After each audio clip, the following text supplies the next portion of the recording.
Bom, de acordo com a lei LGPD, eu informo aqui vocês que essa aula está sendo gravada, então, para quem não se sentir confortável, pode desligar a câmera, ok? A gravação é por motivo de contrapartida do financiamento público desse projeto. Bom, seguindo aí, gostaria de apresentar para vocês a equipe desse projeto. A gente vai estudar um pouquinho mais para frente e vai ver que um projeto cultural, ele não dá para fazer de maneira solo. Então, é muito importante a gente sempre ter conhecimento dessa rede de pessoas que trabalham para o produto final. Vamos agora, então, apresentar a equipe do projeto. Vou me apresentar primeiro. Meu nome é Larissa Lacava, eu sou produtora, agente de cultura, atriz e musicista. Sou idealizadora desse projeto, docente e mentora.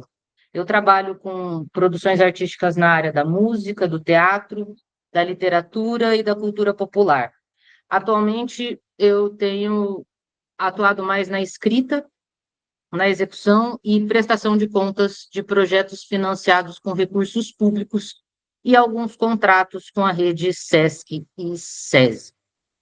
Agora eu queria convidar a Laine para se apresentar, por gentileza. Oi, gente. Boa noite. Eu sou a Laine, sou responsável aqui pela comunicação, o curso. Sou designer há 13 anos, estou nesse mundo aí da cultura, na verdade, conheci o ano passado, então sou bem nova nesse lugar, vou aprender bastante hoje com vocês juntos. Sou formada em publicidade e também trabalho com produtos digitais, então está sendo uma experiência bem bacana aí olhar para essa visão de cultura. E aí trago todos os meus conhecimentos e o que eu puder colaborar em relação à comunicação, a design gráfico, dentro desse projeto. É isso. Muito obrigada, Lá. Agora eu gostaria de convidar a Fer da Mata para se apresentar, por gentileza, Fer. Tudo bem, pessoal? Boa noite. Meu nome é Fer da Mata, sou professora há 17 anos, professora de inglês. Sou arte educadora também. Estou aí na área artística há alguns anos, há uns 5, 6 anos, começando ali no grupo percussivo de Maracatu, né? Maracatu Orum Odoiá, e já participei também do Conselho Municipal de Cultura. Enfim, tenho estado aí atenta por trás e também ajudando na execução de alguns projetos. E estou por aqui participando como uma das mentoras do dia presencial, tá? Que vai ser lá na Casa Amarela. Então, estarei disponível para tirar dúvidas na questão aí de escrita, acessibilidade de termos, não entendi um termo, não entendi tal coisa. Então, estarei nessa função aí, nesse projeto. Agradeço bastante. Boa noite. Muito obrigada, Fer. Boa noite. Agora eu gostaria de chamar a Kelly. Oi, pessoal, boa noite. Sou a Kelly Oliveira, sou produtora cultural na cidade de Araçatuba. Tenho alguns trabalhos no município, com festas privadas e independentes. Atuei no cargo de diretora de cultura entre os anos de 2023 e 2024. Então, se você teve algum projeto ou fomento aprovado nesses anos, provavelmente fui eu quem fez todo o acompanhamento e execução deles. Queria agradecer a Larissa por sempre fortalecendo essa cena cultural, trazendo conhecimento e oportunidades para as pessoas. E também faço parte da equipe e vou estar na mentoria presencial no dia 7 de março, tirando dúvidas, orientando e construindo junto é possível, é difícil, mas também é um caminho muito possível. É isso. Muito obrigada, Kelly. Muito obrigada, Fer. Muito obrigada, Laine.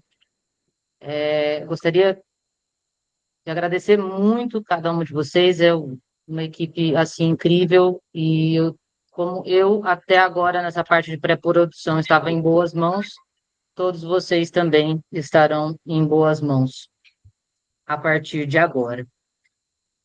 Bom, seguindo aí, projetos culturais é um projeto desenvolvido pelo Lacava Produções e, como eu já havia falado, financiado pela Lei Paulo Gustavo, com recursos repassados por meio da Secretaria Municipal de Cultura.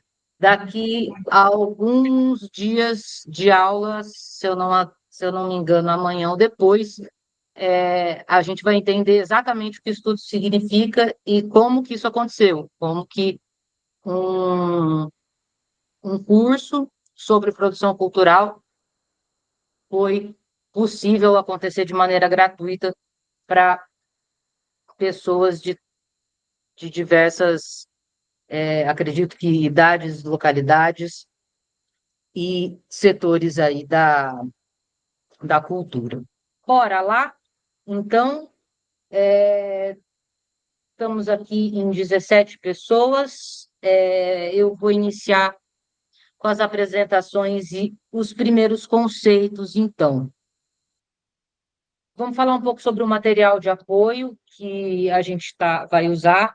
É, foi através desse material que eu criei, que eu coloquei o conteúdo desses slides. Dentro dos slides, vocês vão ver que tem vários links. O primeiro material principal, assim, é esse e-book do ciclo Cultura e Sociedade, do projeto Lab Criação. O que é o Lab Criação? O Lab Criação é um projeto que foi financiado também por leis de incentivo, por recursos de leis de incentivo.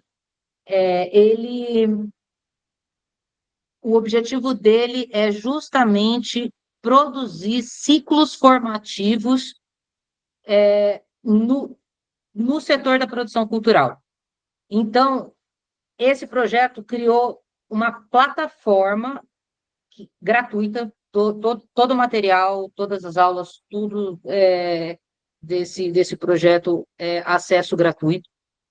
Nessa plataforma, você se cadastra, eu vou abrir aqui para vocês verem melhor. Tá vendo? Vocês podem usar o próprio link que está no slide. Essa aqui é a plataforma de criação. Dentro dessa plataforma, depois que vocês realizarem o cadastro, vocês podem ter acesso a uma série de ciclos formativos. Esses aqui são os ciclos que eles têm disponíveis dentro da plataforma. Depois que você faz a sua inscrição, você vai preenchendo o formulário de inscrição. Primeiro você se cadastra, né? Se cadastra na plataforma, cria o seu perfil, e aí dentro desse seu perfil você pode se cadastrar em todos esses ciclos formativos. Esse material que eu falei para vocês, que eu usei bastante, é desse primeiro ciclo aqui, ciclo Cultura e Sociedade. Vou clicar aqui, ele explica o que é esse ciclo Cultura e Sociedade, o que você vai encontrar nele, mas eu gostaria de, primeiro, só para vocês terem uma noção de como é acessível essa plataforma. Você entra aqui, cria em cadastrar, né? Aqui no caso, se você não tem uma conta, você vai preencher com todas as informações necessárias, precisa de um e-mail válido para confirmação, vai criar uma senha, e aí você consegue acessar esta plataforma aqui dessa maneira. Aqui. Quando você se cadastra e entra na plataforma, essa é os recursos que você... Aqui, ó, essa aqui foi o primeiro ciclo formativo que eu participei, o ciclo Cultura e Sociedade. Eles já têm mais 3 ciclos, que são o ciclo Mulheres nas Artes, e uma oficina de avaliação de impacto de projetos culturais. Esses ciclos formativos são muito ricos. Estão vendo a quantidade de material e de módulos. Cada módulo tem uma ou mais videoaulas e tem também o material referente a essas aulas. Tá? Eu acho que eu não me inscrevi aqui, ó, formulário de inscrição. Aí você vai preencher aqui, ó, preenche o formulário para confirmar a sua inscrição no Círculo de Sociedade.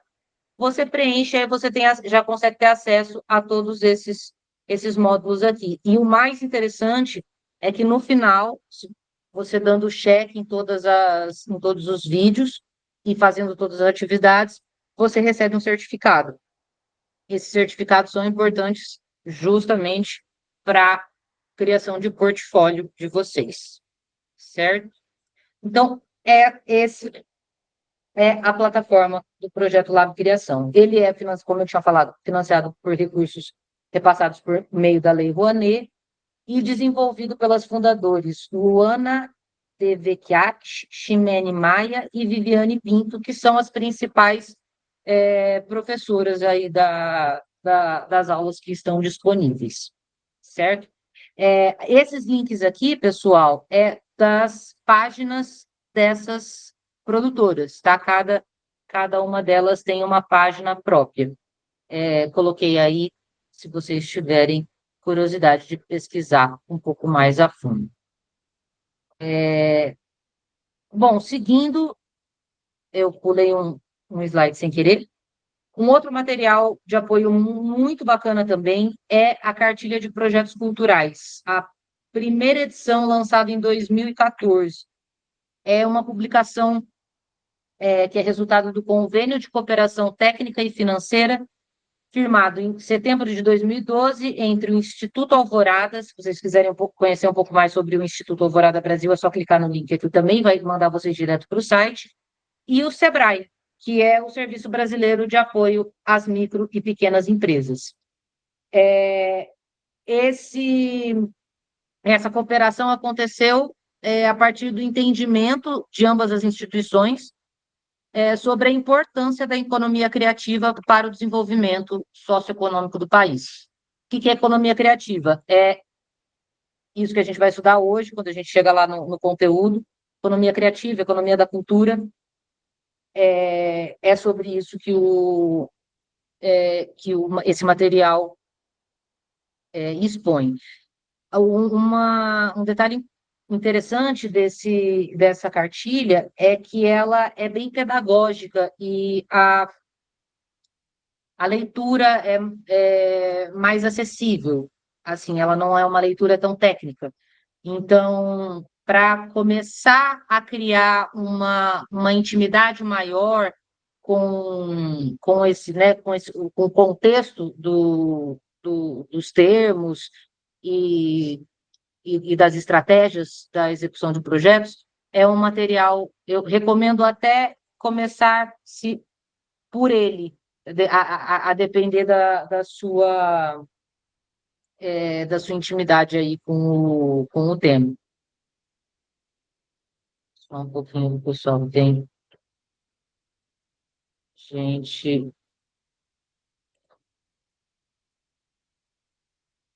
me chamando aqui, mas eu não consegui adicionar, não. Caiu. Eu acho que caiu. Qualquer coisa, eu vejo aqui de novo. Esse material está disponível gratuitamente, é só vocês clicarem aqui nesse link, que vai direto lá para o PDF, ok? O e-book, se eu não me engano, acho que tem outro link, o e-book do Cultura e Sociedade. Se não tiver, ele está lá dentro do curso do ciclo Cultura e Sociedade, lá dentro da plataforma, é só vocês se cadastrarem e se inscreverem no ciclo Cultura e Sociedade. Bom, vamos falar agora, rapidinho, sobre a mentoria. O que vai ser a mentoria? Agora sim. Seja bem-vinda, Ângela.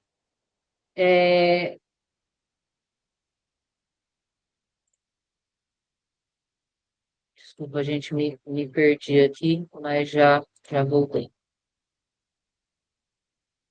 A mentoria vai acontecer presencialmente nos dias 6 e 7 de março, no Ponto de Cultura Espaço Criativo Casa Amarela. Se vocês quiserem conhecer um pouco mais do trabalho deles, esse aqui é o link também, vai jogar vocês lá para a página do Instagram. A Casa Amarela fica na Rua Borba Gato, número 82, em Araçatuba, São Paulo. Para quem é daqui, se eu não me engano, eu não vou arriscar falar o bairro, não, gente. Não vou arriscar porque eu vou errar e melhor não. Opa. Qual que é a ideia? A ideia é que vocês tragam uma ideia, uma proposta de projeto sociocultural ou algum que já esteja em andamento para nós estudarmos juntos estratégias de aprimoramento.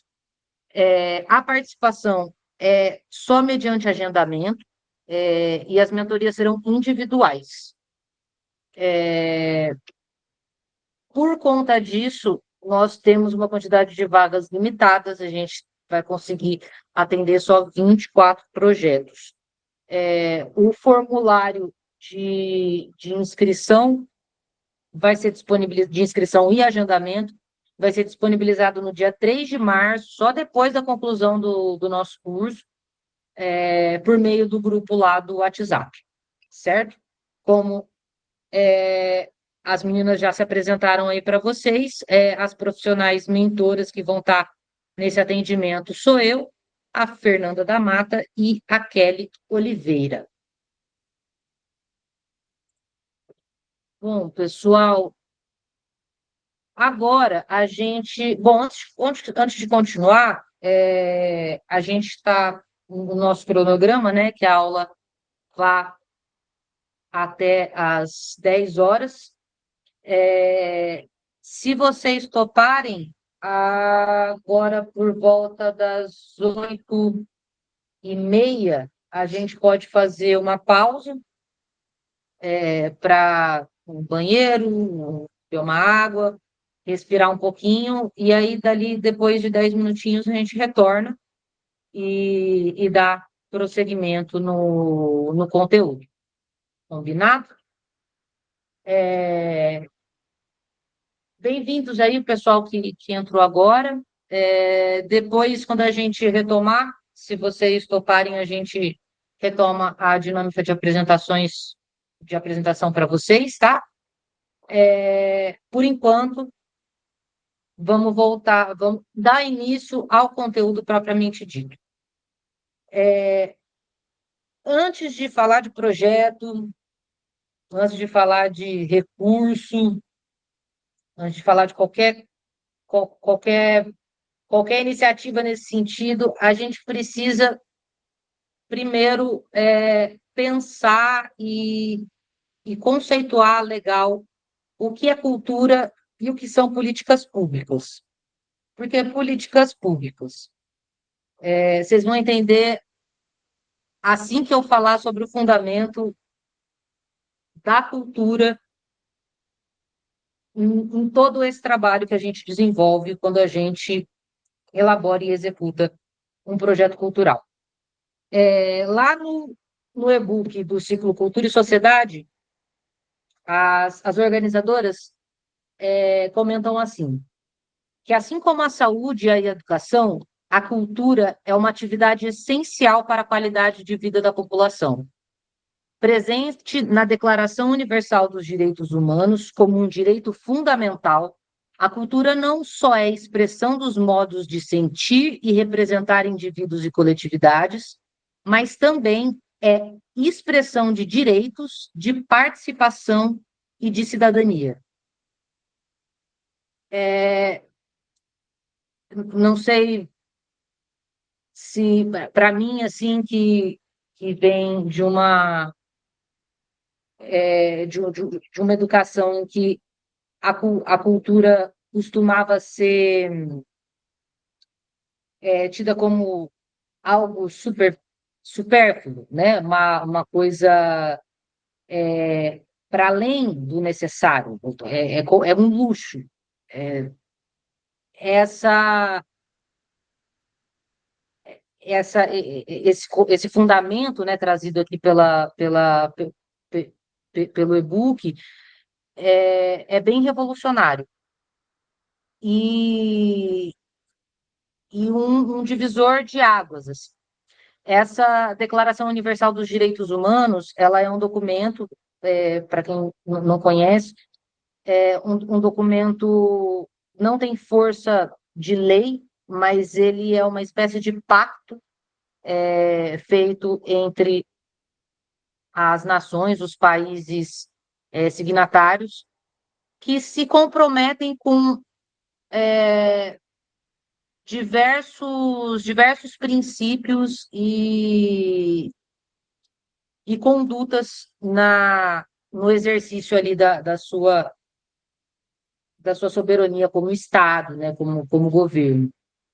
E essa declaração é muito importante porque ela vem ali do pós-Segunda Guerra Mundial, né, que acho que, tirando todas as grandes tragédias e guerras que a gente vive ainda hoje, acredito que foi a Segunda Guerra Mundial foi um divisor de águas também na percepção da humanidade do que era essencial e do que era supérfluo. Com, com toda a tragédia, né, a quantidade de pessoas que foram privadas de direitos básicos, a sociedade mundial como um todo precisou rever o que era essencial no que tange aí a ser humano e ser um cidadão. E a cultura não ficou de fora, a gente não fala só sobre educação, sobre saúde e segurança.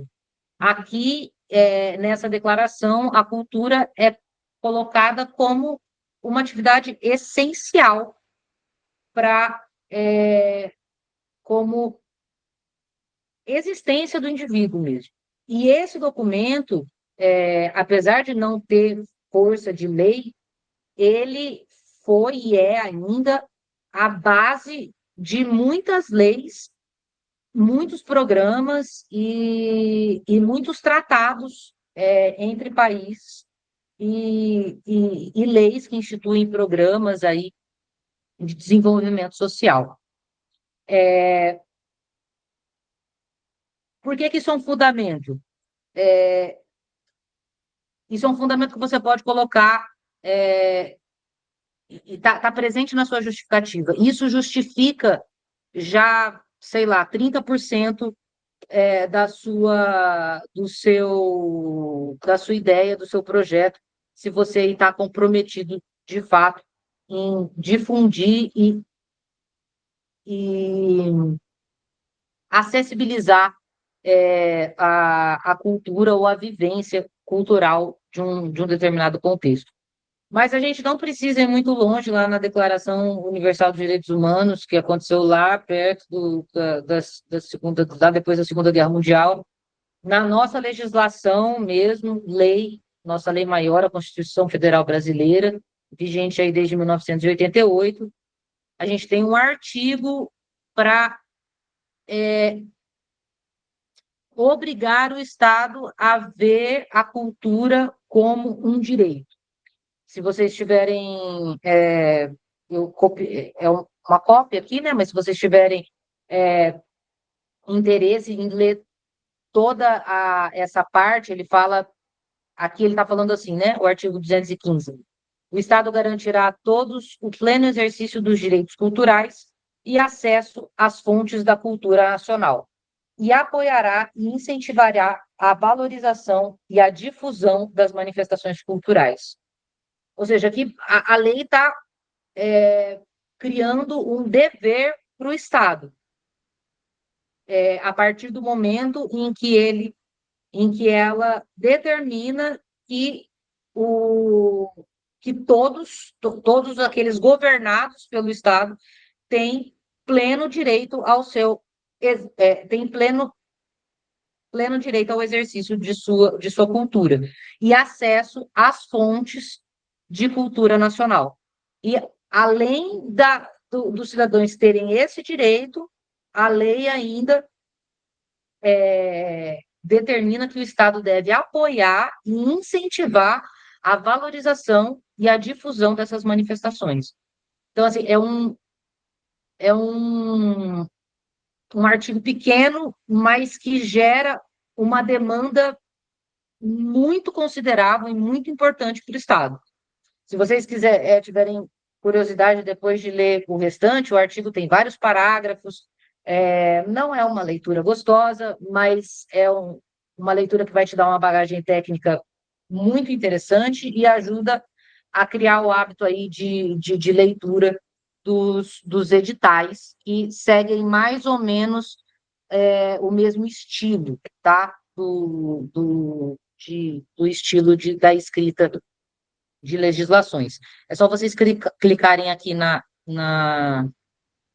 nesse link e ele vai te mandar direto lá para o arquivo da Constituição, lá no site do Superior Tribunal Federal.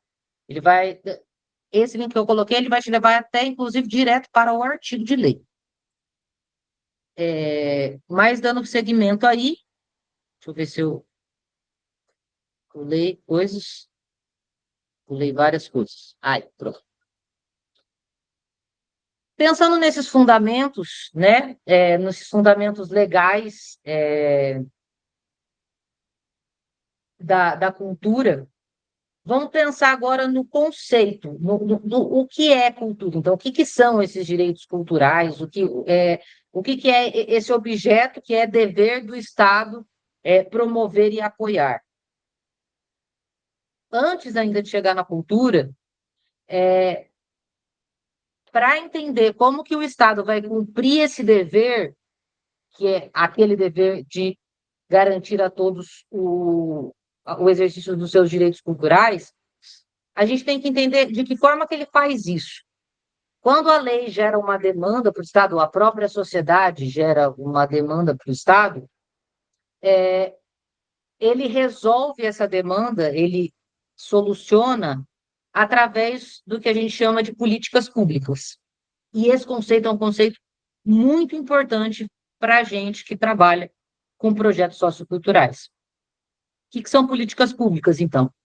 Políticas públicas são ações e programas que são desenvolvidos pelo Estado para garantir e colocar em prática direitos que são previstos na Constituição Federal e em outras leis. São medidas e programas criadas pelos governos dedicados a garantir o bem-estar da população. Esse conceito eu tirei de uma fonte, uma pesquisa rápida na internet. Se vocês quiserem ler, ele dá mais alguns detalhes de como que as políticas públicas acontecem. É uma leitura bem rapidinha e bem objetiva. É legal para você se criar um pouco mais dessa intimidade aí com esse conceito. Então, é através dessas políticas públicas que o Estado vai solucionar as demandas que as leis ou a sociedade, no seu desenvolvimento, geram para ele.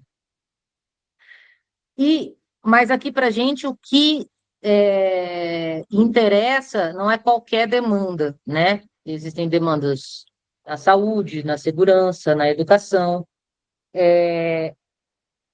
A cultura, ela pode conversar com todas essas outras frentes, e, inclusive,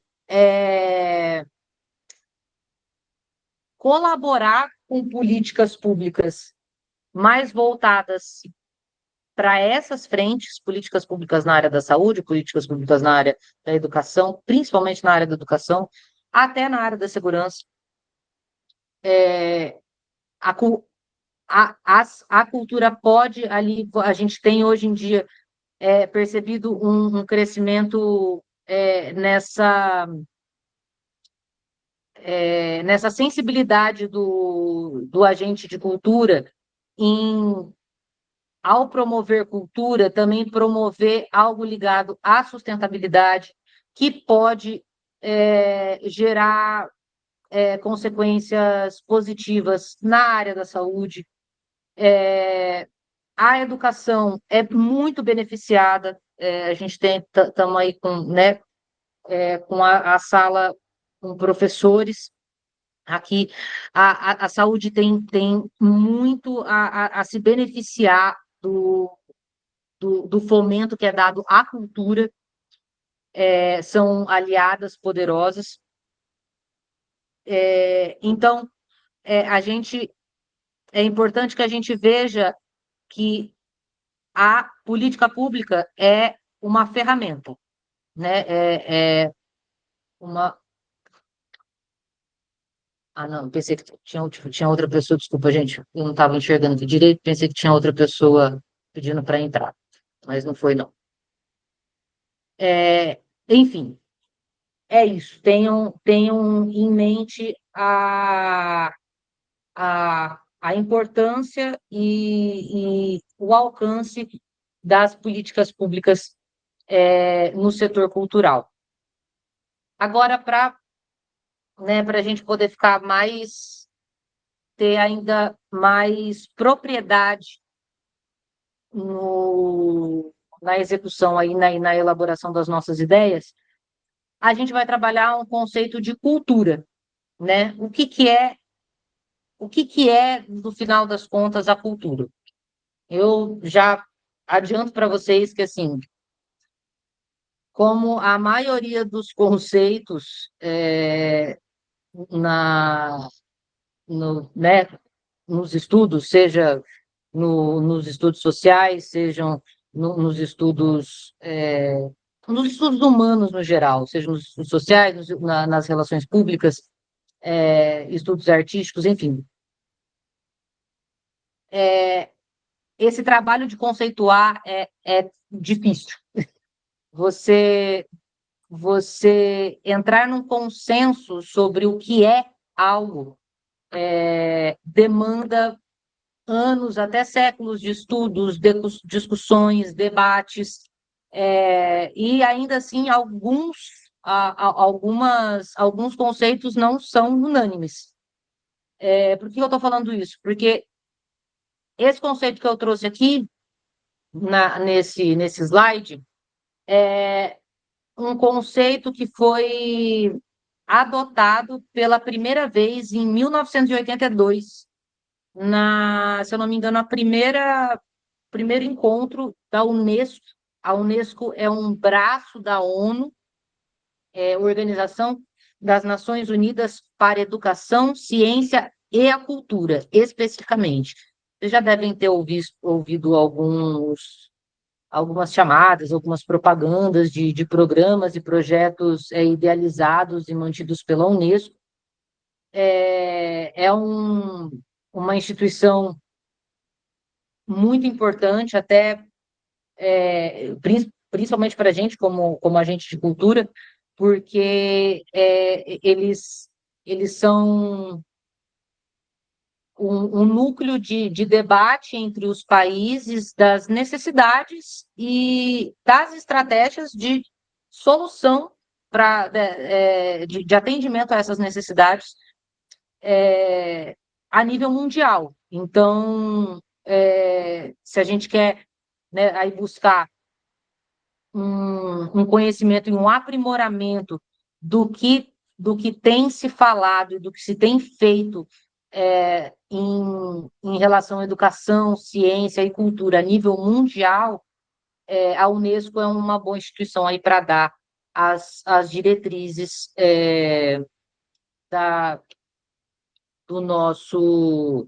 das nossas estratégias.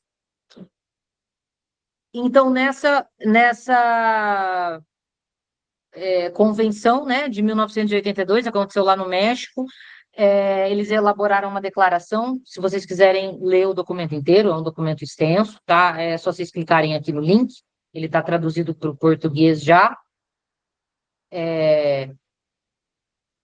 E eles adotaram o conceito de cultura nos seguintes termos nesse documento. A cultura pode ser considerada atualmente como conjunto de traços distintivos espirituais, materiais, intelectuais e afetivos, que caracterizam uma sociedade e um grupo social. Ela, a cultura, engloba, além das artes e das letras, os modos de vida, os direitos fundamentais do ser humano, os sistemas de valores, as tradições e as crenças. É ela que faz de nós seres especificamente humanos, racionais, críticos e eticamente comprometidos. Vocês podem... É muito bonito esse conceito de cultura.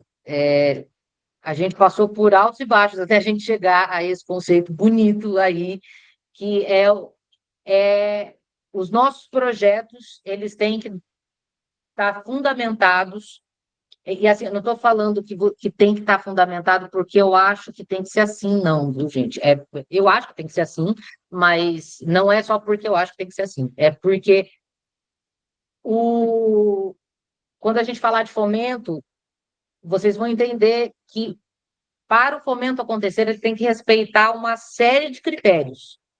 E você só vai conseguir atender a esses critérios se você partir de um conceito de cultura que seja amplo dessa maneira. Por quê, Larissa? Como eu falei para vocês, tem ao longo aí, a cultura existe desde que o ser humano, né, começou a definir as coisas e entender o seu lugar e o lugar do outro. A partir desse momento em que ele passou a criar coisas, tem-se cultura, mesmo que a gente não tenha o conceito de cultura. Depois, lá, se vocês quiserem se aprofundar um pouco mais no material do ciclo Cultura e Sociedade, eles dão o histórico certinho de quando que o termo foi identificado pela primeira vez, quando que começaram os debates. Mas a questão no começo, no início, a partir do momento em que se apareceu o termo cultura, ele tinha um significado muito restrito, porque as pessoas restringiam a cultura, a sua noção de cultura. Até, sei lá, século passado, ou início aí da metade, não, até o final do século passado, ainda hoje temos a ideia de que cultura é só uma determinada produção artística, uma determinada vertente. Quando criaram o conceito de cultura lá, quando pensavam-se em cultura lá na Idade Média, por exemplo, a cultura era o que a igreja produzia, né? Porque era música, literatura, não tinha-se essa ideia de que o bardo lá que canta no boteco, que aquilo é cultura. Não. O que os povos originários estavam fazendo aqui nas depois Américas, né? Mas que era a terra deles, que isso também era cultura. Quando a gente a civilização, né, as civilizações começaram a pensar em cultura nas primeiras vezes, o conceito era muito restrito. E Na evolução do pensamento, revolução da economia, não só do pensamento, na verdade, na evolução da economia, a evolução da economia obrigou a evolução do pensamento, e a evolução do pensamento obrigou a gente a ampliar esse conceito, até por questão de mercado. E a gente vai ver um pouquinho mais para frente quando a gente falar sobre economia da cultura. Voltando, então,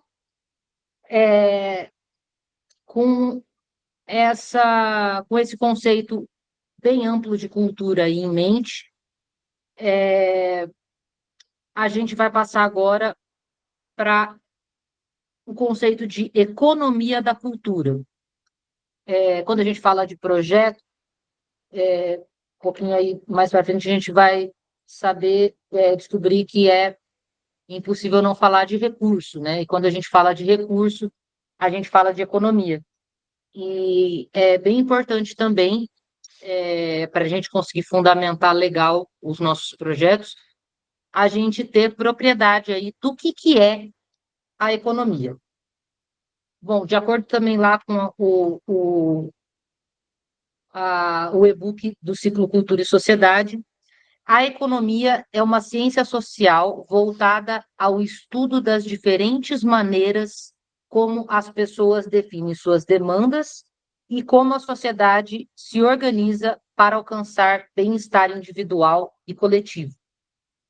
Esse conceito de economia também é um conceito bem amplo, porque a gente não fala só de número, índice, preço, não, é algo, esses elementos também são importantes para a gente, muito, na verdade, muito importantes, a gente vai ver isso também um pouquinho mais para frente, números, índices econômicos, estatísticas, são muito importantes para fundamentar os nossos projetos e dar diretrizes para as estratégias que a gente vai ter no desenvolvimento das nossas ideias.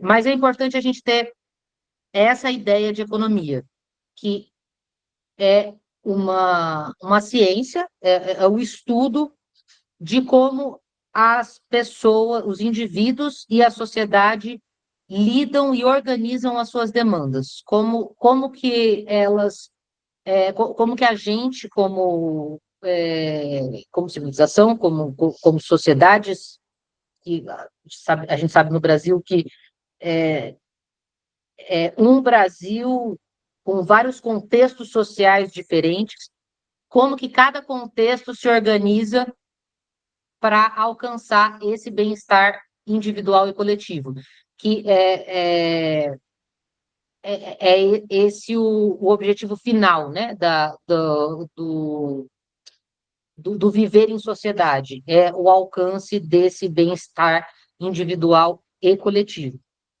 De que maneira a gente organiza nossos recursos e as nossas necessidades de maneira a tornar esse bem-estar individual e coletivo possível. Pensando em economia da cultura, quando a gente fala em economia, economia nesse sentido amplo, né, pensando em todas as necessidades, em todas as demandas, em todos os recursos que a gente tem. Agora, dando uma fechada um pouco mais no conceito, a gente pensa em economia da cultura, que a gente também não pode deixar de aplicar esse conceito amplo, mas pensando em demandas e recursos culturais que tenham a cultura como objeto principal.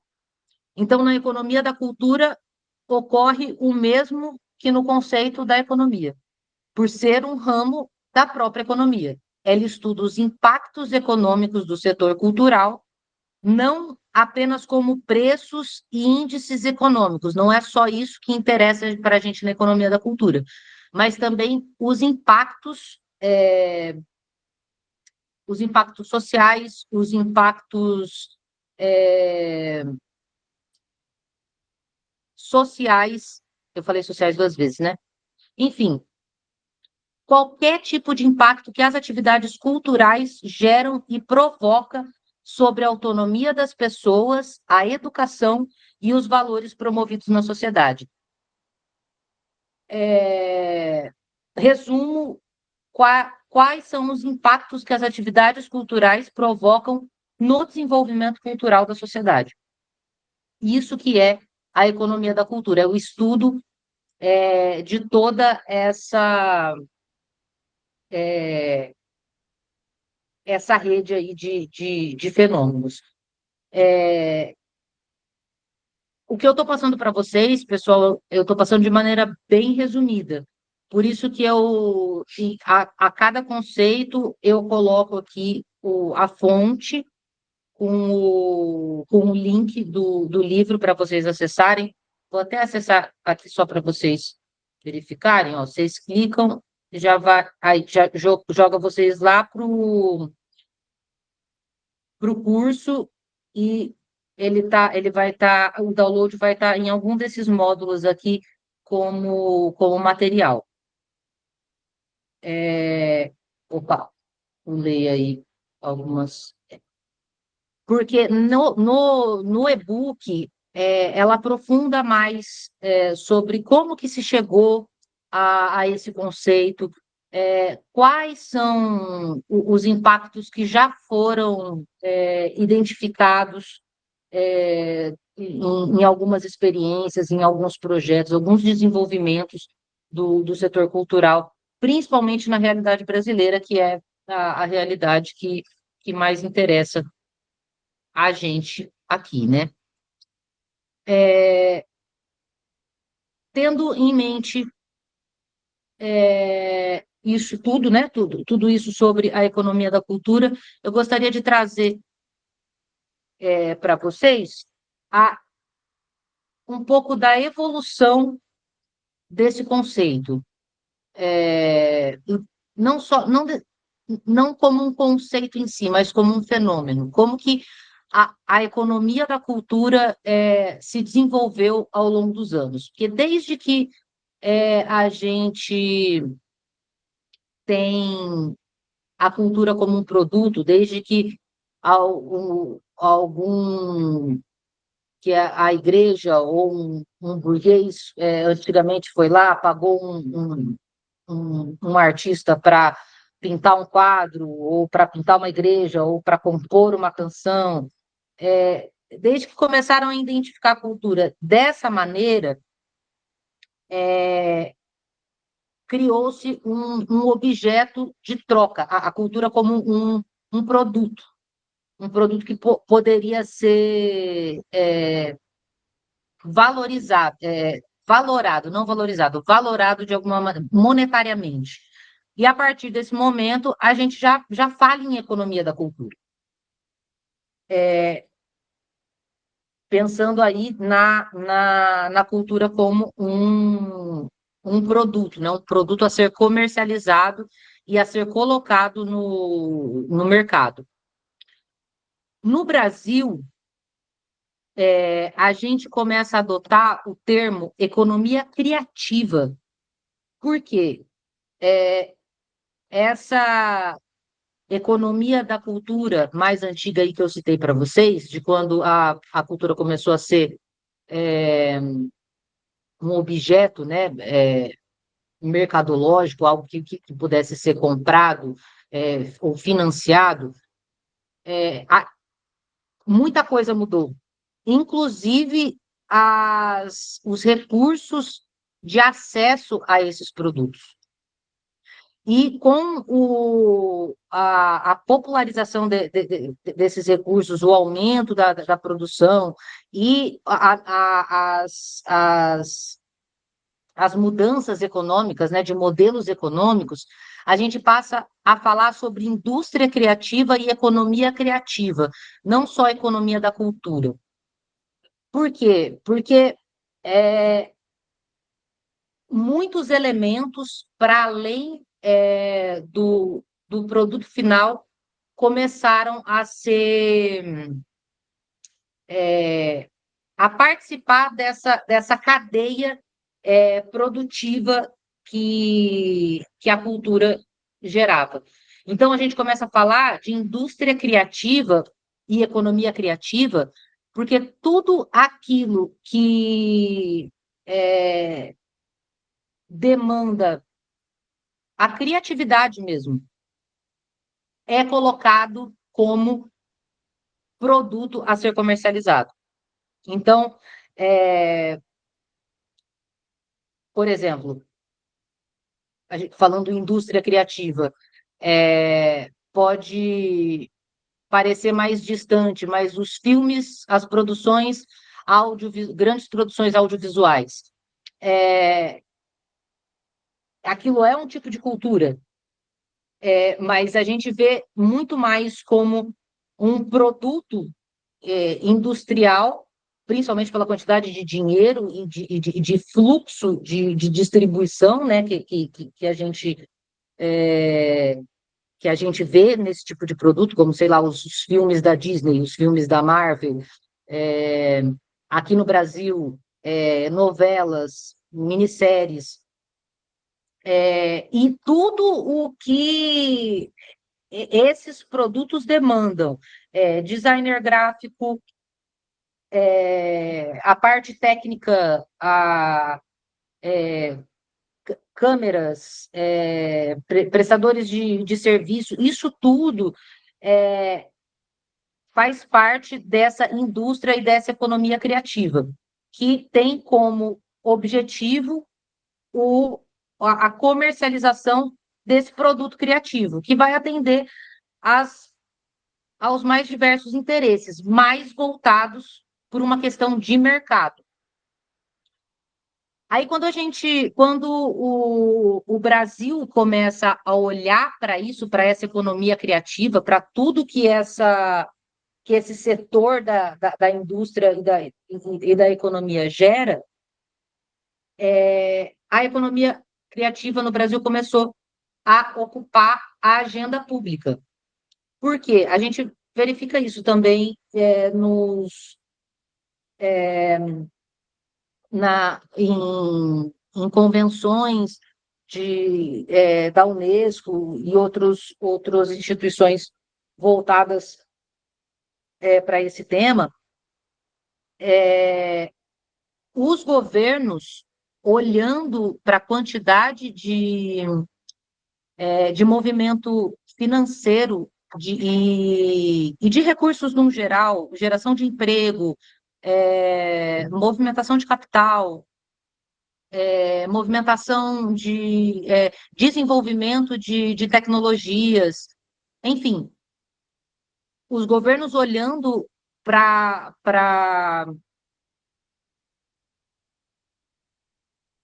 o tanto de recursos que eram movimentados nesse fazer criativo, começaram a colocar essa economia nas suas pautas, nas suas agendas públicas, começaram a pensar em políticas públicas voltadas para esse setor, porque, ao contrário do que eu havia falado para vocês, que na minha educação eu aprendi que talvez a cultura fosse algo supérfluo, não, de maneira empírica mesmo, de maneira empírica, na experiência palpável, os governos, os estados, começaram a perceber os benefícios e a potência que o giro que a economia criativa possibilitaria para os estados e para os governos e para a sociedade que eles governam. Dessa maneira, então, aqui no Brasil, A Secretaria de Economia Criativa foi institucionalizada em 2012 no Ministério da Cultura e definimos aí o escopo dos setores criativos. O que é escopo? O escopo são os objetivos, os limites, aonde que esses setores criativos e o que esses setores criativos vão querer alcançar no desenvolvimento dos seus trabalhos. E esse escopo do Ministério da Cultura, né, seguiu justamente esses debates internacionais de grandes instituições a nível mundial, como a Unesco. Então, aqui no Brasil, quando já a gente fala em economia criativa, a gente já está falando numa economia voltada para essas pautas que a Unesco levantou, que é o quê? Pensar em uma economia criativa que traga inovação, inclusão social, diversidade cultural e sustentabilidade. Aí vocês podem verificar, essa aqui é uma imagem lá do livro do Ciclo Cultura e Sociedade também, que a economia criativa nasce aqui no Brasil da intersecção desses 4 elementos. A inovação, porque a tecnologia da informação, hoje em dia, exige isso de praticamente qualquer setor, né? Inclusive no setor cultural, por conta do movimento acelerado de mudanças das coisas, você tem que inovar conforme o seu contexto demanda isso de você, sem tirar de vista a inclusão social. Então, a inclusão social também é um elemento importantíssimo no desenvolvimento da economia criativa, por seguir aí as pautas que os países, em conferência aí com a Unesco, experimentaram de retorno econômico quando essas políticas não deixam de lado essa questão, que é a questão da inclusão social. Você não pode pensar numa economia criativa só por um determinado nicho. Isso restringe não só o acesso, mas como a própria potencialidade que a economia criativa tem de gerar mais benefícios e retornos aí para a sociedade. E logo, assim, colado na inclusão social, a gente não pode perder de vista a diversidade cultural, principalmente pensando num país como o Brasil, que a gente tem aí, eu gosto de falar que muitos Brasis dentro da República Federativa do Brasil, né? São muitos estados, esses estados divididos em regiões, cada região com os seus costumes, as suas tradições, os seus valores culturais. E para que você garanta a inclusão social em um país como o nosso, você não pode perder de vista essa diversidade e também para garantir que os benefícios que o desenvolvimento da economia criativa geram não fiquem restritos a um determinado nicho. E, por último, e não menos importante, há o elemento da sustentabilidade, que aí coloca a economia em impacto não só com a sociedade, mas com o espaço físico em que a sociedade está inserida, o contexto em que a sociedade está inserida. Porque o que é a sustentabilidade? Se fala muito, né, hoje em dia nisso, mas eu não sei se as pessoas param para refletir, né, o que é esse ser sustentável, o que é algo, um projeto ou uma ação sustentável. Nada mais é do que o desenvolvimento de uma ação que não agrida nenhum elemento que ela atinge. A gente fala que um projeto é sustentável quando todas as etapas e todos os produtos gerados por ele sustentam essas camadas por onde ele passou. E não ao invés de criar algum tipo de déficit, entende? Quando eu produzo alguma coisa sem pensar na sustentabilidade, eu posso gerar um produto ou um serviço que cause um prejuízo em determinado setor por onde ele passou, por onde a cadeia produtiva dele passou. Quando a gente pensa em uma ação, em um projeto sustentável, é justamente para minimizar o máximo possível desse prejuízo por onde essa cadeia produtiva vai passar. Então, quando a gente começa a falar de indústria de economia criativa no Brasil, a gente já começa a falar com esses 4 elementos em objetivo, assim, né, direcionados como diretriz. E aí a gente começa a experimentar aqui no Brasil o nascimento desse conceito que é o de economia solidária, que vai para além da economia criativa. A economia solidária não é só um fenômeno, ela é um movimento social. E ela, não vou saber falar exatamente para vocês desde quando a gente identifica que a existência desse movimento, mas há mais de 200 anos, certeza. E no que ele consiste? Em práticas econômicas, práticas sociais, práticas políticas e culturais que envolvem produção de bens, prestação de serviços, finanças, trocas, comércio e consumo baseados nos princípios de solidariedade, cooperação e autogestão. Esses são os 3 pilares da economia solidária.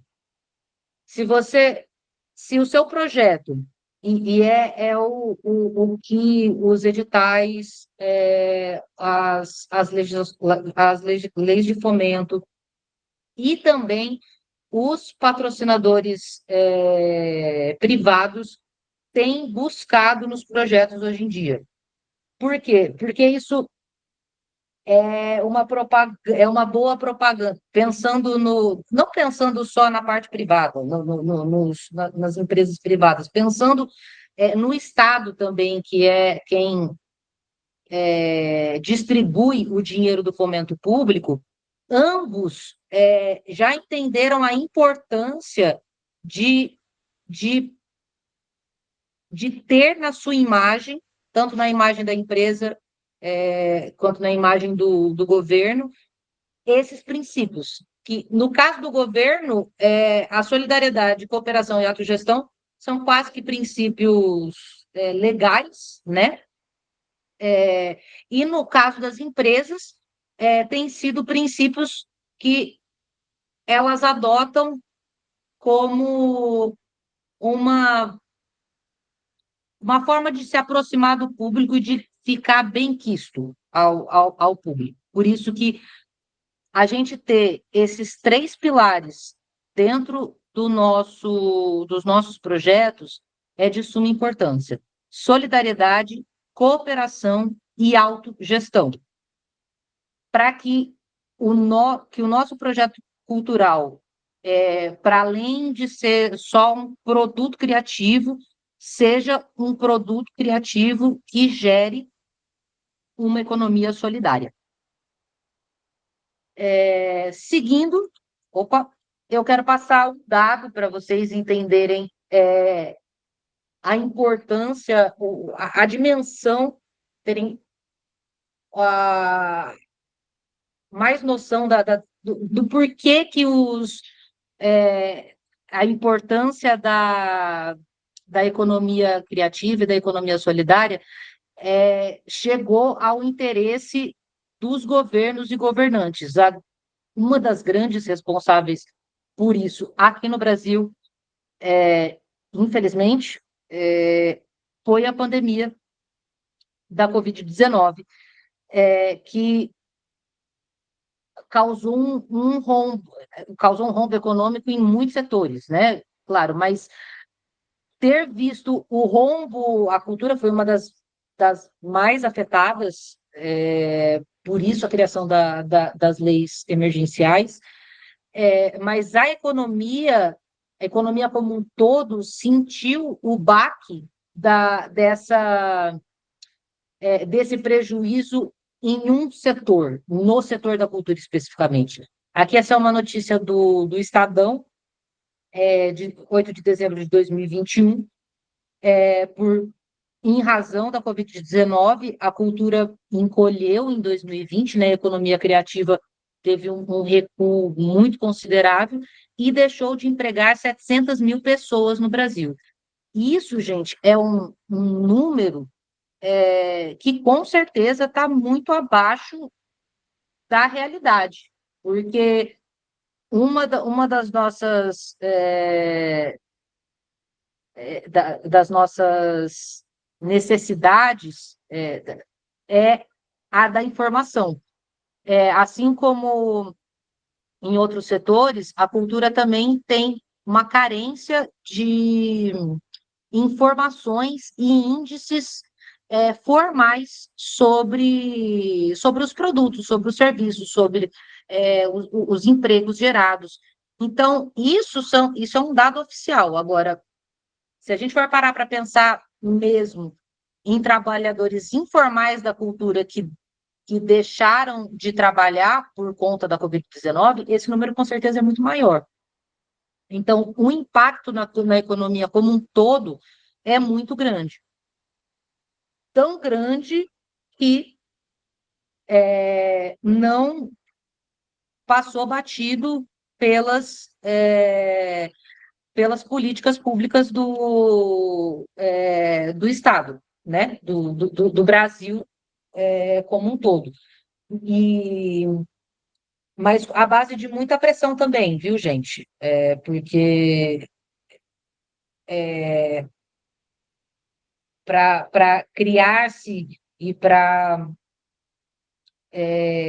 deixar as legislações de uma maneira em que não beneficiasse só determinados setores, toda essa construção teve uma participação popular muito importante.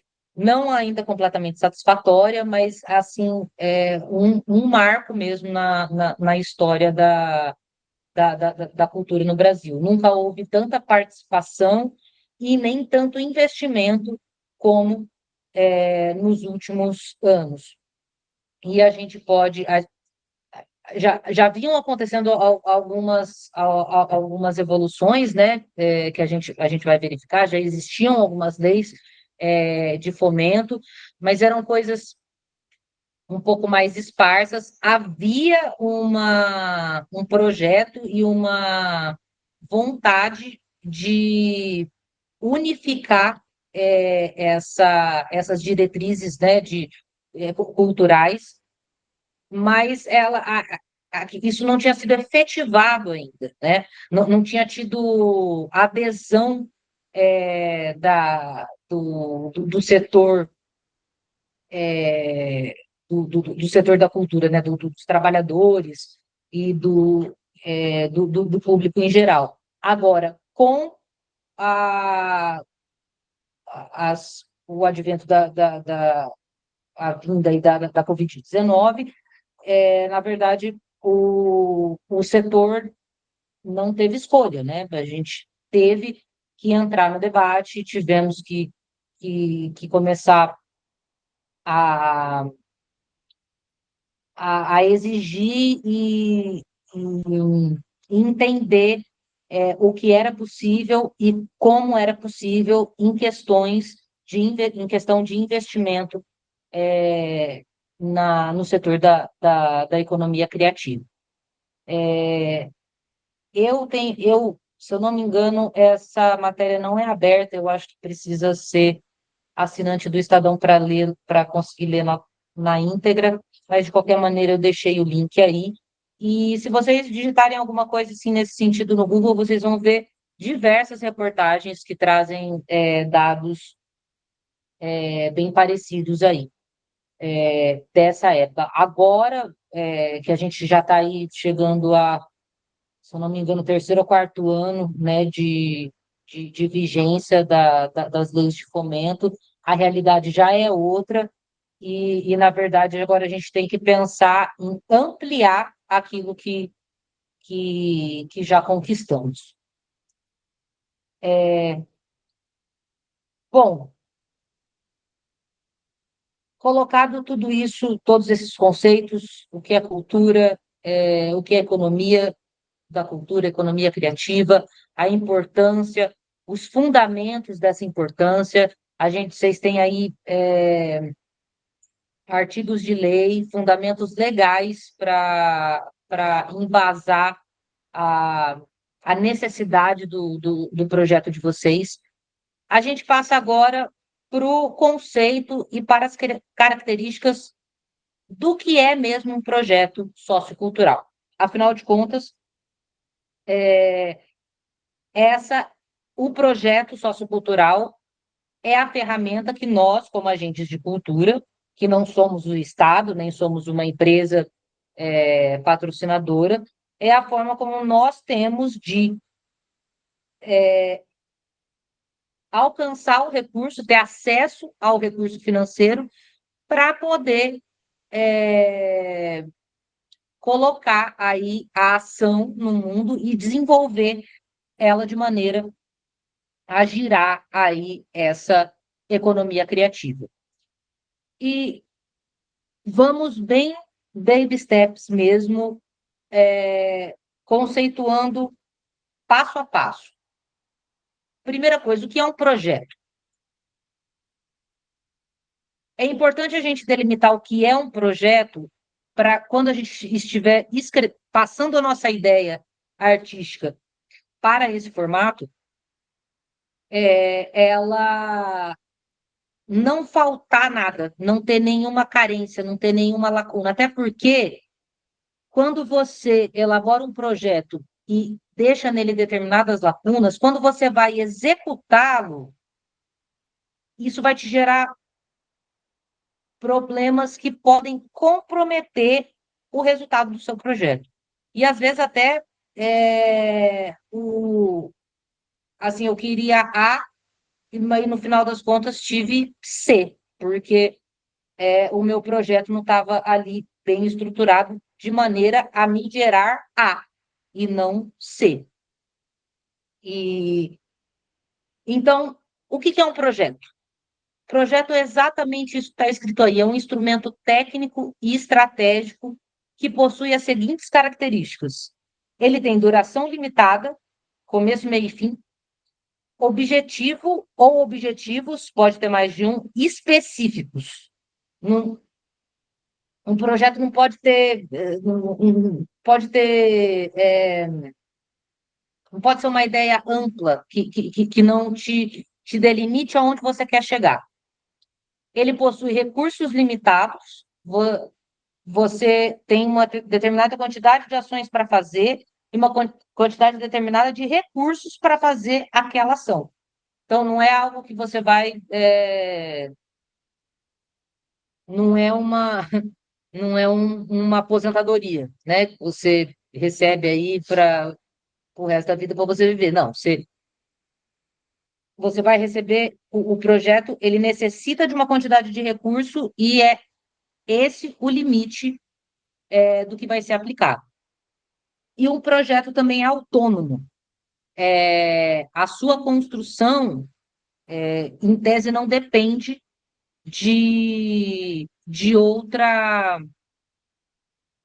Ele depende do trabalho, ele depende de tudo ali que está escrito e delimitado nele. Ele não depende de uma ação externa, né? A autonomia do projeto, tudo que está inserido ali dentro é o suficiente para gerar o resultado ali delimitado nos objetivos específicos. Agora, pensando em projeto cultural, pensando no que é um projeto, então, um projeto cultural tem como resultado o desenvolvimento de um produto cultural, incluído nesse produto os serviços, as ações e os resultados culturais que a gente tem.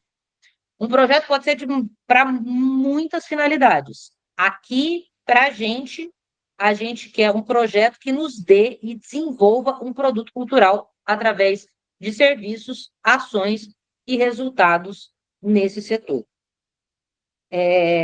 Aqui embaixo, esses conceitos aqui que eu passei estão lá na cartilha Projetos Culturais. O link da fonte está aqui. Vocês clicam e vai direto lá para a cartilha, tá? Vocês podem baixar e ter aí salvo no computador de vocês. Diante do conceito de projeto sociocultural. E por que sociocultural, gente? Isso era uma coisa que eu queria falar. Como vocês já devem ter percebido, diante de todos os conceitos que a gente passou aqui, para gerar um produto cultural, não tem como você dissociar a ação do âmbito social. É indissociável, porque quando você aciona esses serviços e desenvolve esse produto que é a cultura, necessariamente você vai precisar de material social. Eu ia falar material humano individual, material coletivo, toda desde a elaboração da ideia até a execução e a realização e a conclusão, você vai passar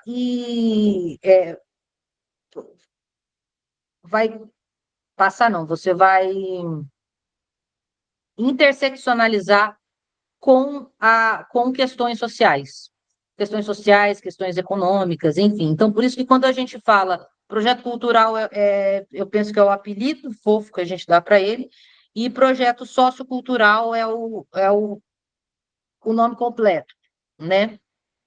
Porque vocês vão perceber que, quando a gente for falar de fomento, que, inclusive, a gente consegue desenvolver alguns projetos culturais com verbas, com recursos, que lá na empresa está destinado como investimento social. Então, isso ajuda a gente a entender a indissociabilidade do sócio e do cultural quando a gente pensa em termos aí de projetos de economia criativa. Vamos falar agora dos elementos básicos e específicos de um projeto sociocultural. Vamos falar o que ele tem que ter, o que não pode faltar. E tem que ter tudo isso, tá, gente? Não estou falando que se não tiver alguma dessas coisas, que o seu projeto não vai passar.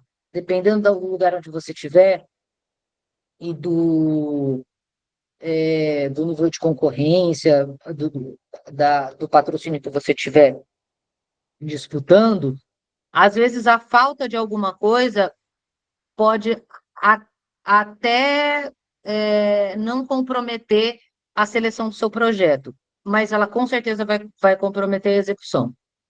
E aí é que o filho chora e a mãe não vê, porque a gente fica muito feliz, né, quando a gente consegue ter acesso ao recurso, mas aí, na hora da execução, a falta de qualquer uma dessas etapas é, o, pode comprometer o seu orçamento, pode comprometer o seu produto final, e, às vezes, dependendo da gravidade, né, da pauta, pode até comprometer a conclusão do projeto em si.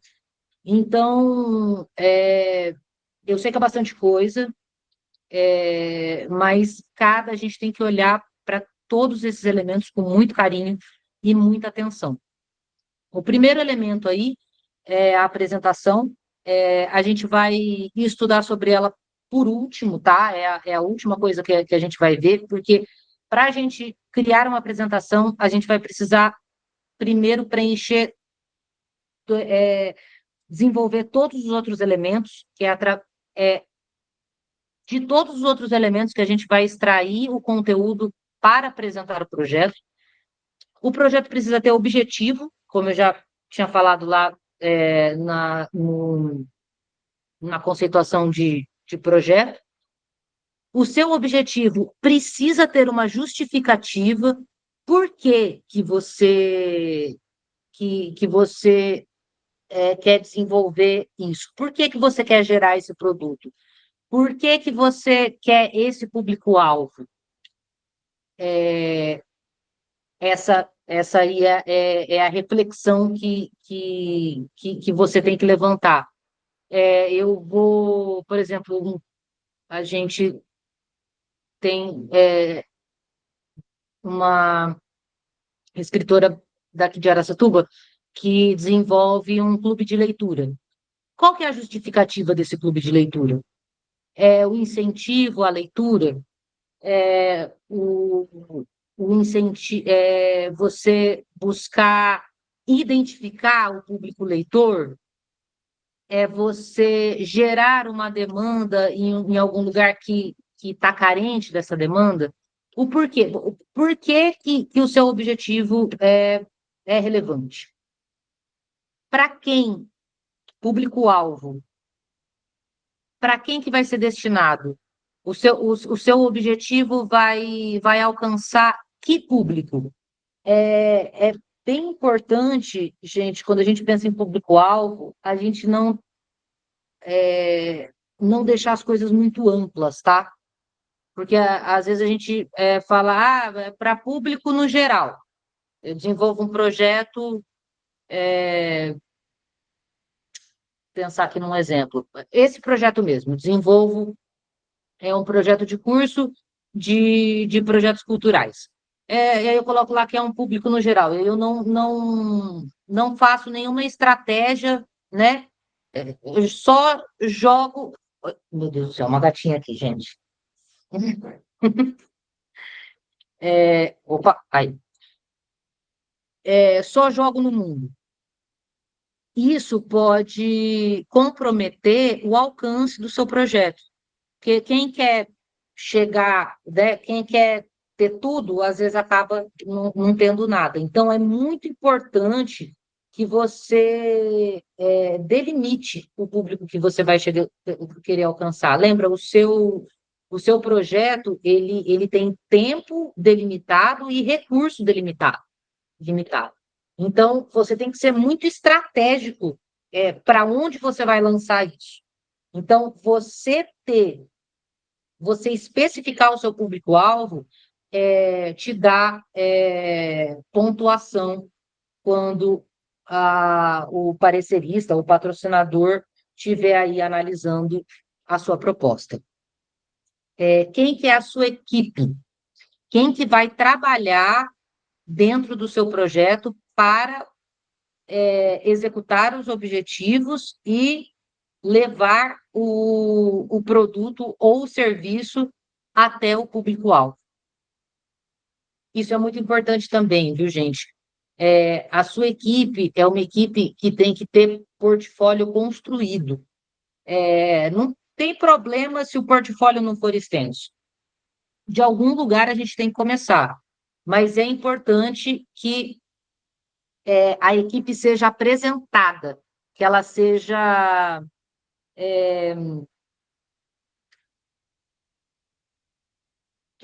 identificada no seu projeto, que quando a pessoa for olhar a sua proposta, ela consiga identificar que tipos de pessoa vão estar executando e desenvolvendo esse objetivo, os objetivos do seu projeto.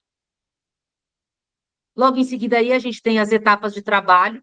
A gente vai ver um projeto cultural. A gente trabalha em 3 etapas: a etapa de pré-produção, produção e pós-produção. É essencial que você divida, organize as suas atividades, as suas ações dentro dessas 3 etapas, porque aquele problema, se faltar alguma coisa, vai dar problema na própria execução do seu projeto. Uma produção, a execução de alguma coisa, ela vai ser muito mais tranquila e proveitosa, vai ser mais daquilo que você espera, se ela tiver uma pré-produção bem organizada. O que é a pré-produção? É toda aquela organização prévia, tudo aquilo que você tem que fazer antes de executar o seu objetivo propriamente dito. Por exemplo, aqui o projeto do curso. Antes, a equipe está trabalhando nesse projeto muito antes de eu lançar o formulário de inscrição para vocês se inscreverem e participarem. Tivemos a elaboração da identidade visual, contratação da equipe, agendamento, né, do cronograma das atividades, enfim, planejamento de aula. Todas essas coisas aconteceram dentro da etapa de pré-produção. E se elas não forem bem desenvolvidas nessa etapa de pré-produção, a produção que está acontecendo nesse momento, que é a realização da aula, poderia estar comprometida. Se não tivessem alinhada com a coordenação, com a coordenadora de comunicação, por exemplo, eu poderia não estar conseguindo aqui passar os slides direito para você, os slides poderiam não estar bem construídos, a gente poderia estar tendo problema com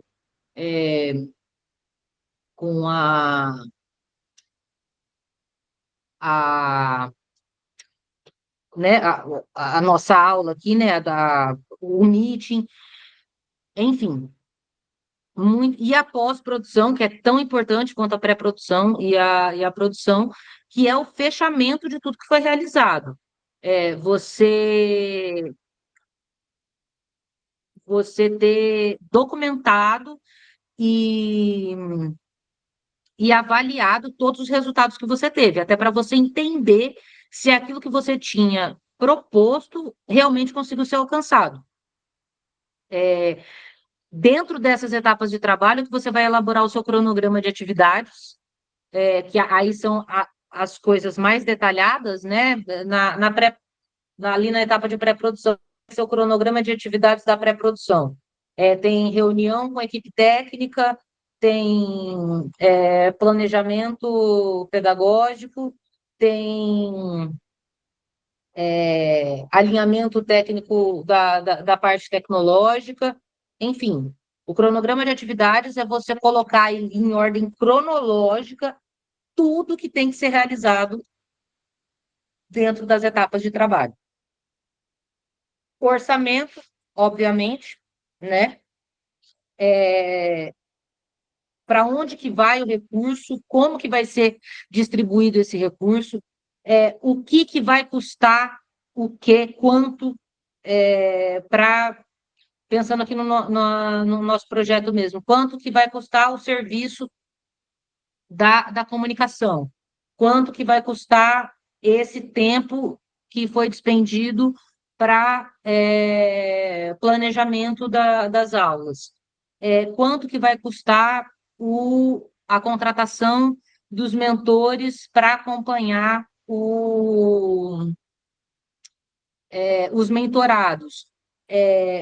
O orçamento é isso, o orçamento você vai colocar todas as necessidades financeiras que o seu projeto tem e a destinação. Como que você vai aplicar esse recurso para o objetivo do seu projeto ser alcançado? Aí, logo em seguida, a gente tem o plano de divulgação e de comercialização, que também é tão importante quanto qualquer um outro, e é um elemento que geralmente é deixado de lado por falta de conhecimento técnico. Eu falo isso por experiência própria, sempre foi uma das coisas mais difíceis para mim, entender e apresentar um bom plano de divulgação e comercialização. Ele é muito importante porque ele mostra que o seu projeto tem estratégia para alcançar o público-alvo.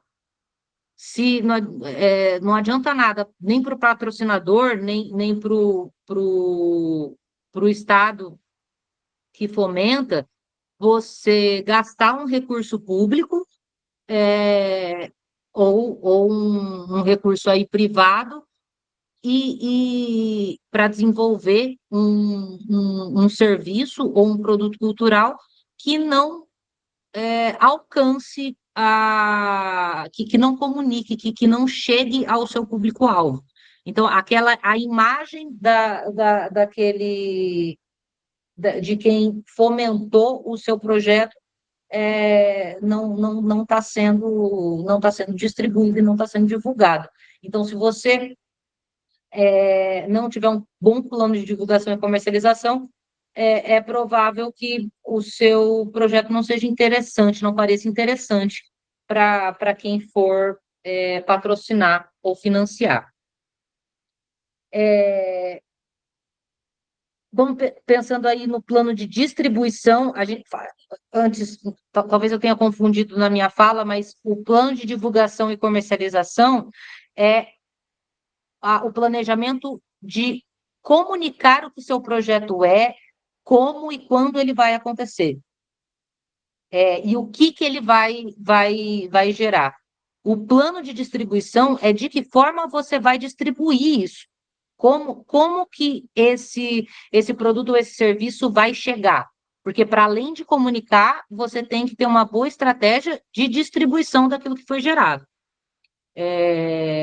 Ambos são extremamente importantes, não pode se confundir aí um pouco com o outro, principalmente se o seu projeto não prevê um produto físico, né? For mais um serviço, mas sempre pedagógico até você dividir essas duas estratégias. A estratégia de comunicação do que é o seu projeto e do que ele faz, e a estratégia de distribuição do serviço e do produto que ele gera. E, por último, o seu plano de contrapartida. O que é a contrapartida?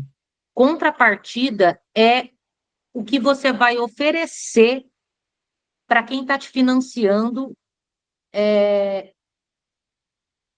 oferecer de benefício, exatamente de contrapartida, por aquele financiamento.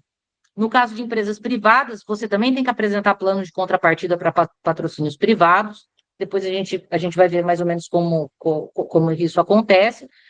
Mas você tem que mostrar para a empresa o que você vai... Para a empresa ou para o patrocinador, o que você vai oferecer a ele diretamente por ele estar investindo aquele dinheiro para desenvolver o seu projeto. No caso do fomento público, dos projetos financiados com recursos públicos, a contrapartida ela tem que ser uma contrapartida social. Tem que ser uma contrapartida que gere um benefício para a sociedade civil, de alguma maneira, por se tratar de um recurso público, né? Quando você fala de um plano de contrapartida para uma empresa privada, aí a contrapartida vai ser diretamente ao interesse do patrocinador. Mas no caso do fomento com recurso público, você tem que pensar aí que esse dinheiro ele precisa gerar um benefício para a sociedade. Então, a sua contrapartida por aquele financiamento tem que ser um benefício voltado para a sociedade. A gente não pode confundir que a contrapartida ela não é o objetivo, ela não é o objeto do seu projeto. Por exemplo, o objeto do projeto, dos projetos culturais, desse curso, é desenvolver 6 encontros com até 40 pessoas interessadas em conteúdos, em desenvolver conteúdo e conhecimento voltado ao desenvolvimento de projetos culturais. Esse é o objetivo. Isso é o que eu vou gerar de produto cultural no meu projeto. Eu recebi para poder produzir isso. Agora, eu preciso oferecer uma contrapartida por esse dinheiro que eu recebi. Então, o curso em si pode parecer que mas ele não é a contrapartida. A contrapartida, nesse caso, no caso desse projeto, são as mentorias que vão ser oferecidas. Depois do curso, depois do objetivo ter sido alcançado, que é o desenvolvimento do curso e a transmissão desse conhecimento, a minha contrapartida à sociedade é oferecer essas vagas para dar uma orientação mais individual para propostas e ideias de projetos culturais. Então, é uma diferenciação assim, bem importante e que o pessoal costuma confundir bastante e que é assim, essencial, porque a contrapartida, ela desclassifica. Se você não apresentar uma contrapartida em determinados... acho que em todos os editais que eu já participei, se você não apresenta um plano de contrapartida, uma proposta de contrapartida, o seu projeto é desclassificado. Alguns editais, eles já te falam o que eles querem de contrapartida. Outros não, outros você fica livre aí para apresentar, para desenvolver da maneira que você achar mais interessante para o projeto. As fases de desenvolvimento de um projeto, então, para a gente conseguir preencher tudo aquilo lá, desenvolver todos aqueles elementos, a gente passa primeiro pela fase de elaboração, que é quando a gente vai definir a ideia central, o escopo. O escopo é o limite, né? A gente tem uma ideia central e o limite da onde até onde essa ideia vai, até onde ela vai ser desenvolvida. Identificar todas as necessidades para que esse objetivo seja atingido. Então, nessa primeira fase, a gente elabora o que eu vou fazer e o que eu preciso para fazer. Na segunda fase, a gente tem execução, a gente realiza a proposta e a estratégia que a gente elaborou ali na primeira fase. Na terceira, é a prestação de contas, que é quando a gente vai comprovar a realização, comprovar que a gente executou realmente, que a gente desenvolveu a segunda fase do produto serviço cultural que a gente desenvolveu, e como a gente aplicou esses recursos, para a gente saber se os recursos foram aplicados conforme o que foi proposto ou não. E a quarta fase, que é o encerramento, de acordo com as comprovações que você tem, todos os dados que você gerou, todos os documentos ali da prestação de contas, você elabora relatórios e avaliações de impacto das ações que foram desenvolvidas no projeto. Pessoal, o que eu tinha para falar de conteúdo era isso. Eu falo bastante, vocês me desculpem, mas é porque é bastante conteúdo mesmo, então eu acho mais fácil eu falar assim de uma vez só. E agora que a gente tem aí 13 minutinhos para as 10 horas, eu gostaria de abrir para quem quiser perguntar alguma coisa ou comentar alguma coisa, compartilhar alguma coisa. Vocês fiquem aí à vontade, por gentileza. Lembrando sempre dos nossos combinados lá, nosso pacto, né, de não julgamento e de escutativa. Larissa, tá me, Oi, Vitor. tá me ouvindo? Ouvindo sim, pode falar.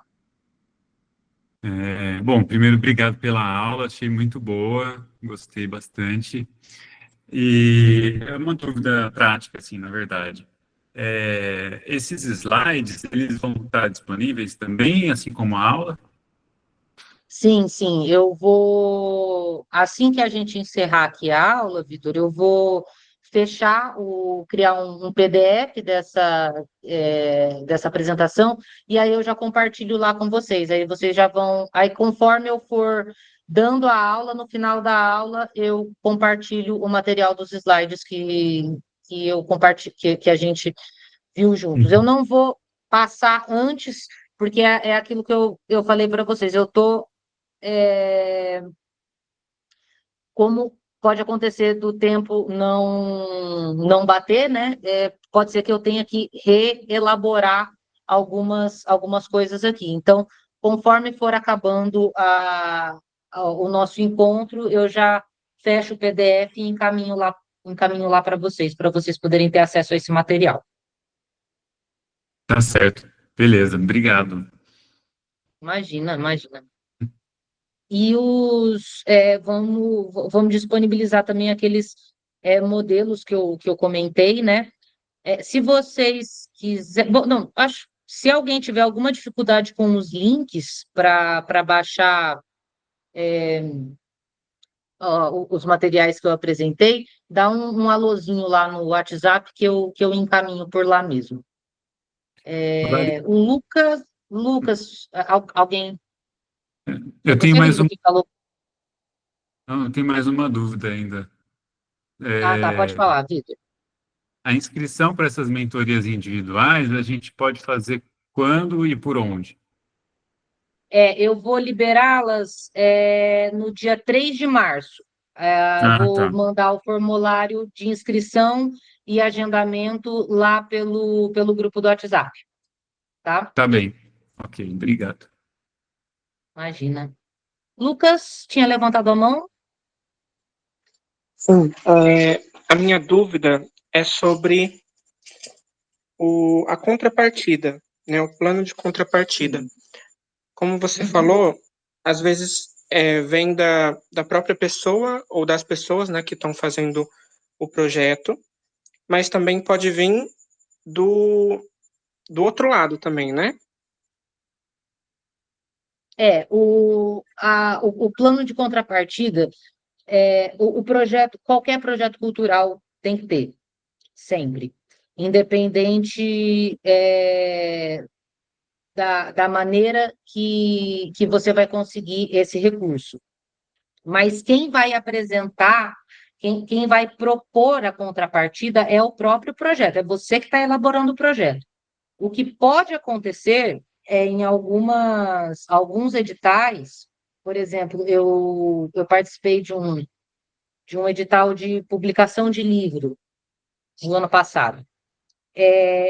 No edital tinha umas contrapartidas obrigatórias.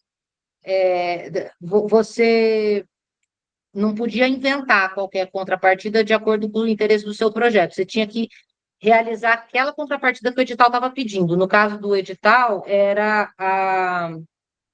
acho que a impressão de 500 obras, no mínimo, e a distribuição a preço popular.